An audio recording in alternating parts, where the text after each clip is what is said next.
Assalamualaikum warahmatullahi wabarakatuh, sahabat fisika. Kali ini saya akan menjelaskan tentang sumur potensial tak berhingga atau partikel dalam kotak untuk fisika kuantum. Nah, misalnya ini adalah sumurnya. Ini adalah dinding dari 0 sampai L. Berarti batasnya adalah selebar X, dia punya sumur. Nah, dalam persamaan Schrödinger,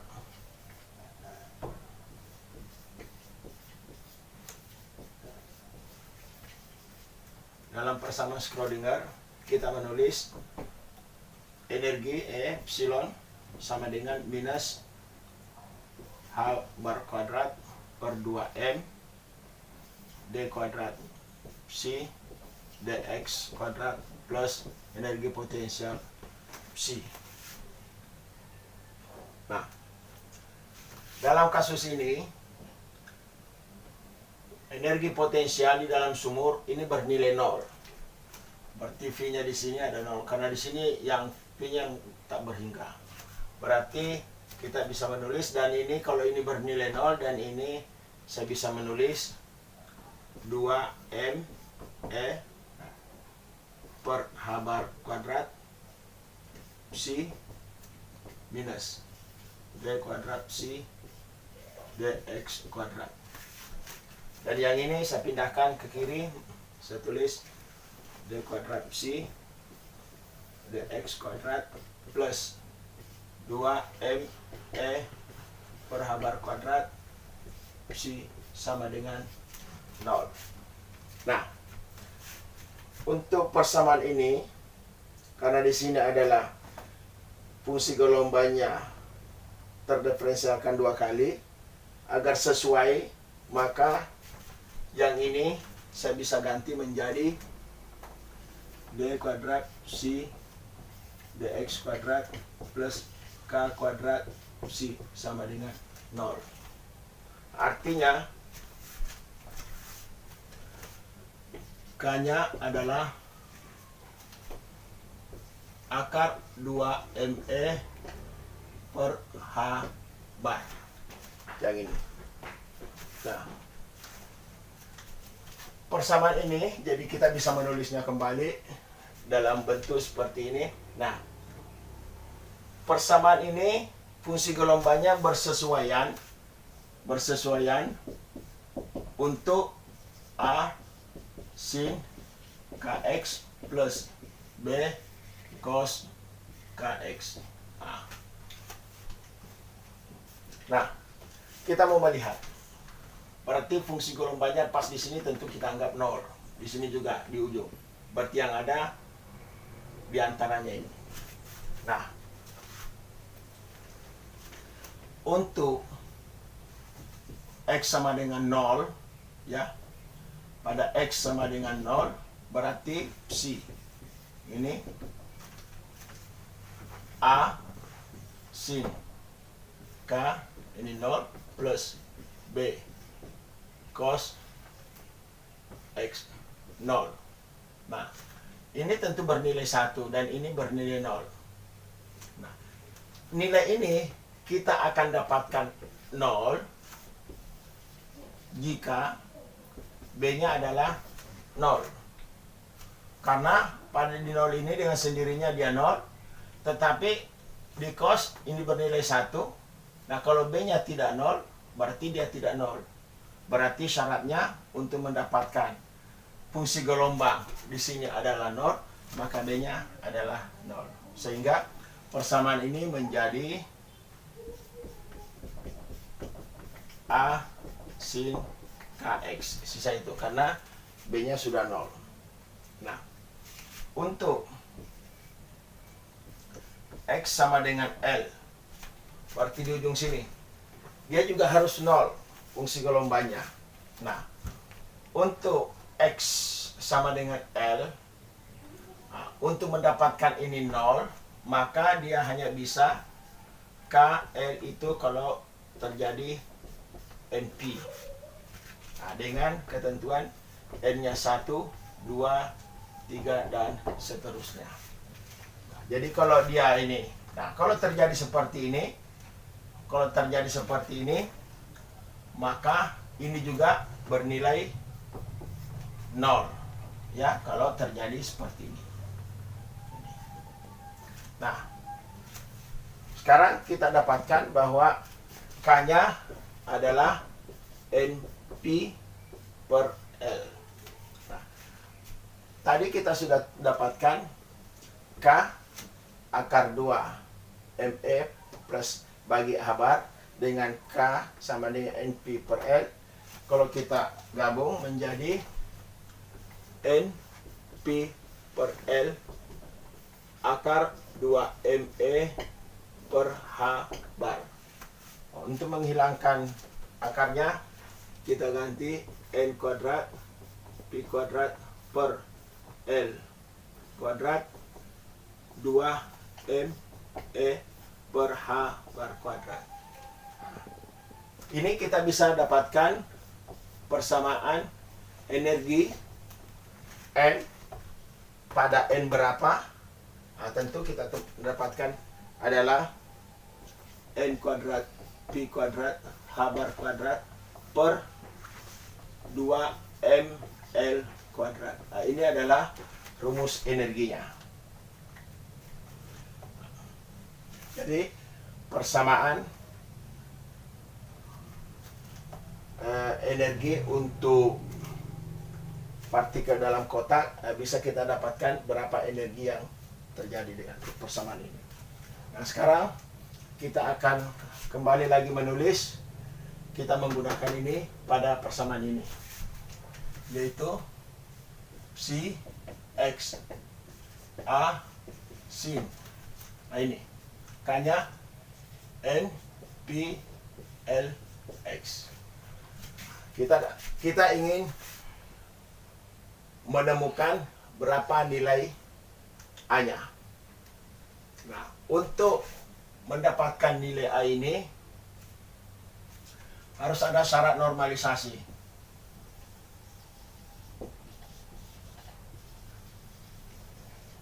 Normalisasi ya, yaitu C di kuadrat. Ya. Nah, ini syarat normalisasinya, dia akan bernilai untuk mendapatkan memastikan bahwa ada partikel di dalam kotak ini.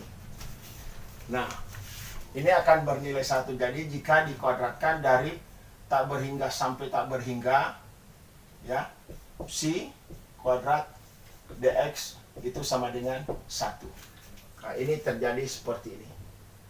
Nah, kalau kita kepingin menentukannya berapa dari 0 ke L, berarti kita akan mengkuadratkan dulu ini.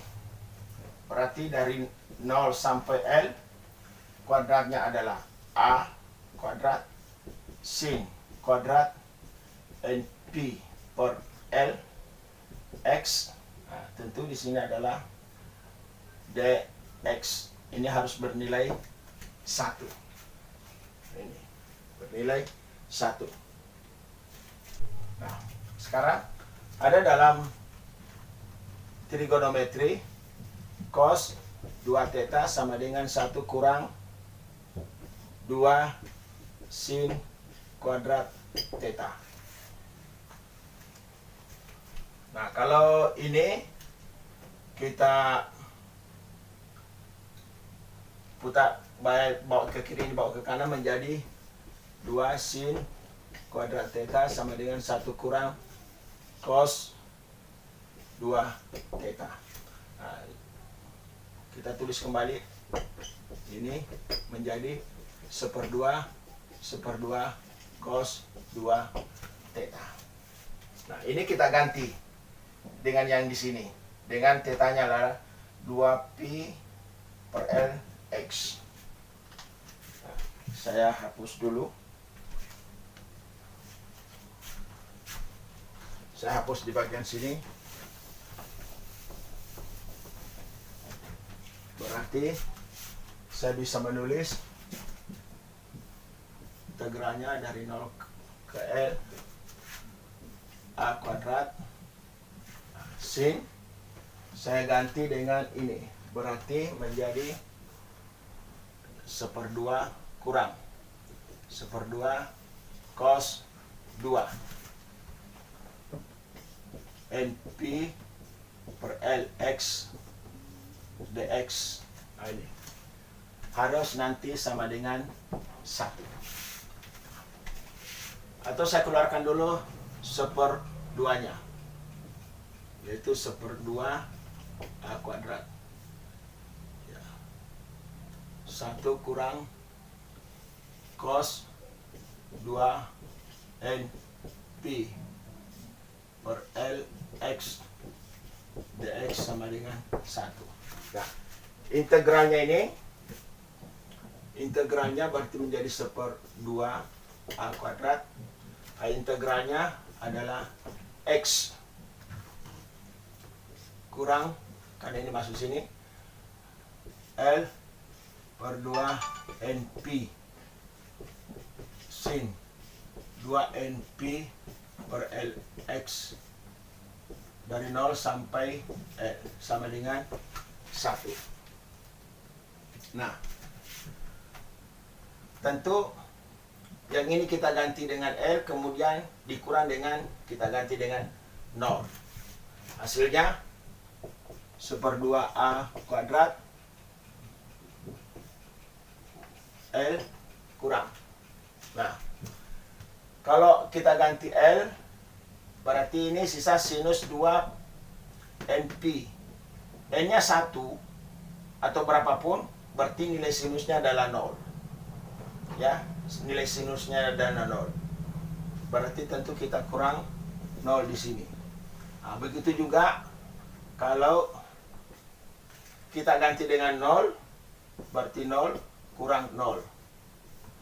Nah, sama dengan 1. Hasilnya tentu adalah kita dapatkan A, kita pindahkan ke sana, berarti akar 2 per L. Berarti A nilainya akar 2 per L.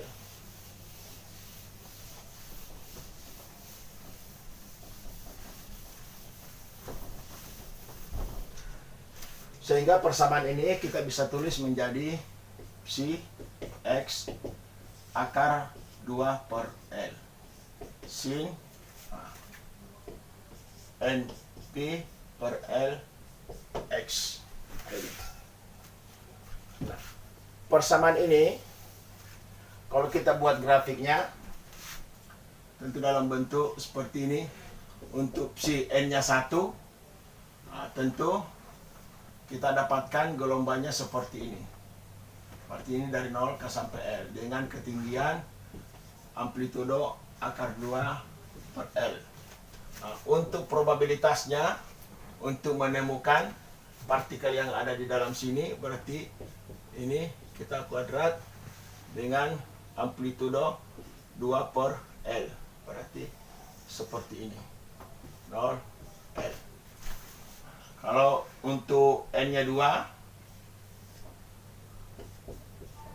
berarti seperti ini. Ini L. Berarti ini akar 2 per L. Berarti untuk probabilitasnya kita dapatkan ini kalau dikuadrat berarti menjadi seperti ini. Nah, 0 sampai L. Berarti yang ini adalah 2 per L. Begitu juga untuk N3. Berarti kita dapatkan seperti ini. Nah, berarti kalau kita dapatkan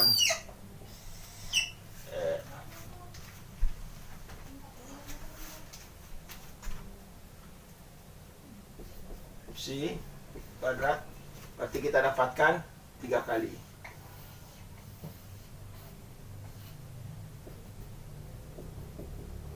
Dua per L.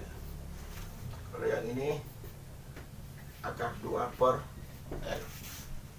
Nah, ini grafiknya ini. Berarti untuk mendapatkan, kita akan mencari bagaimana bisa mendapatkan, memprediksi keberadaan partikel itu sendiri di dalam kotak. Nah, misalnya saya mengambil contoh,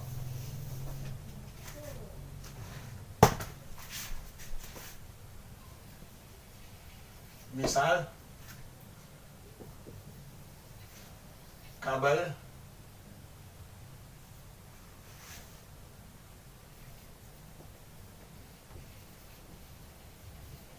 sebagai sumur potensial. Sumur potensial satu dimensi.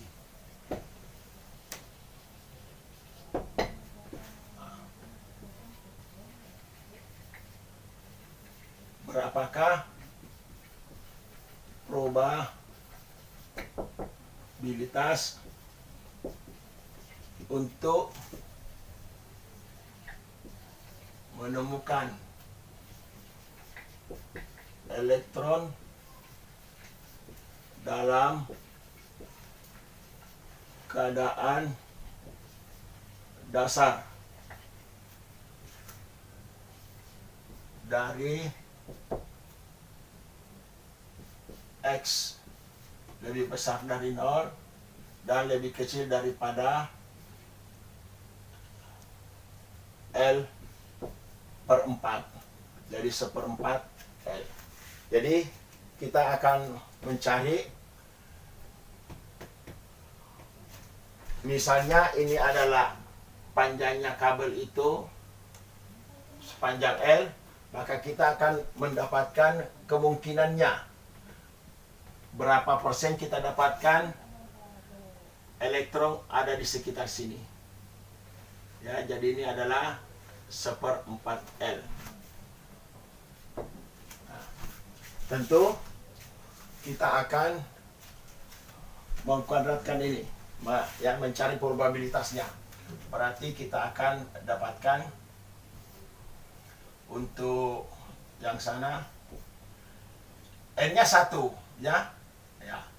Ya, jadi untuk keadaan dasar berarti N sama dengan 1. Berarti kita bisa menulis akar 2 per L sinus pi per L X. Nah, karena N-nya 1, jadi kita tidak perlu masukkan lagi N. Kecuali kalau tidak dalam keadaan, bukan dalam keadaan dasar. Misalnya apakah di N-nya 1, N-nya 2, tentu kita masukkan. Nah, untuk si kuadratnya tentu menjadi 2 per L sin pi per L X kuadrat. Oke, maka kita akan mencari probabilitasnya, yaitu dari 0 sampai L per 4. Nah, tentu karena ini kita ambil kuadratnya, berarti 2 per L sinus kuadrat pi per L X tentu adalah dx, ya, dx. Nah, sekarang kita ketahui bahwa sinus kuadrat theta sama dengan setengah 1 kurang cos 2 theta. Maka tentu kita menulisnya dalam bentuk 0 integral 0 L seperempat 2 per L. Ini kuadrat diganti menjadi 1/2 1 kurang cos 2 pi per L X dx. Ini. Nah, ini dengan sendirinya adalah 2 habis, berarti 1/L. Berarti saya bisa menulis 0 L per 4 1/L 1 kurang cos 2 pi L X dx. Nah, kalau kita integralkan, berarti ini dx, berarti integralnya adalah 1 per L. Ini adalah X kurang L per 2pi sin 2pi L X dari 0 sampai L per 4. Kayak ini. Nah, tentu kita akan dapatkan 1 per L. Jadi kalau masuk ini berarti adalah L per 4 dikurang. Ini masuk berarti 1 per 4 L berarti 1 per 2pi. 1 per 2pi sinus 90 nilainya 1 berarti L per 2pi. Nah, kemudian kita kurangkan 0 itu 0 dan 0. Nah, sehingga yang tersisa adalah ini masuk menjadi 1 per 4 kurang 1 per 2pi. Nah, kalau kita hitung dengan kalkulator, ini hasilnya adalah 0,25 dikurang 0,159 sama dengan 0,091. Berarti probabilitasnya untuk menemukan elektron di daerah dari 0 sampai 1 per 4 L itu 0,091 atau 9,1%. Nah, jadi untuk menemukan probabilitas ini adalah 9,1%. Nah, untuk soal-soal yang lain, tentu kita bisa mencari probabilitasnya di tempat-tempat lain tergantung dari batas yang kita kehendaki. Apakah dari 0 sampai 1 per 4 L atau 0 sampai 1 per 2 atau dari mana saja yang kita inginkan. Yang jelas kita harus laksanakan penyelesaiannya seperti ini. Nah, dan ini dalam contoh soalnya adalah dalam keadaan dasar. Nah, kalau misalnya soalnya bukan keadaan dasar, berarti tentu N-nya diperhitungkan. Demikianlah penyelesaian satu contoh soal untuk memprediksi keberadaan partikel dalam kotak untuk satu dimensi. Sekian, Assalamualaikum warahmatullahi wabarakatuh.